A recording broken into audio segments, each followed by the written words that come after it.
நம்பினேன் உன்னையே நம்பினேன் ஸ்கந்தகுரோ உன்னையன்று இவ்வுலகில் ஒன்றுமில்லை என்றுணர்ந்தேன் நன்கறிந்து கொண்டேன் நானும் உனதருளால் விட்டிட மாட்டேன் கந்தா வீடதருள் வீரே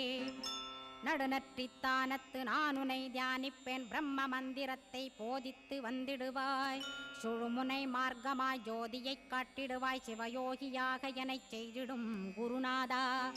ஆசையறுத்து அறநடியைக் காட்டிவிடும் மெய்யடியராக்கி மெய்வீட்டில் இருத்திவிடும் கொங்கு நாட்டிலே கோயில் கொண்ட ஸ்கந்தகுரோ கொல்லிமலை மேலே குமரகுருவானவனே கஞ்சமலை சித்தர் போற்றும் ஸ்கந்தகிரி குருநாதா கருவூரார் போற்றும் காங்கேயா ஸ்கந்தகுரோ மருதமலை சித்தன் மகிழ்ந்து பணி பரமகுரோ சென்னிமலை குமரா சித்தர் கருள்வோனே சிவவாக்கிய சித்தருளை சிவன்மலையில் போற்றுவரே பழனி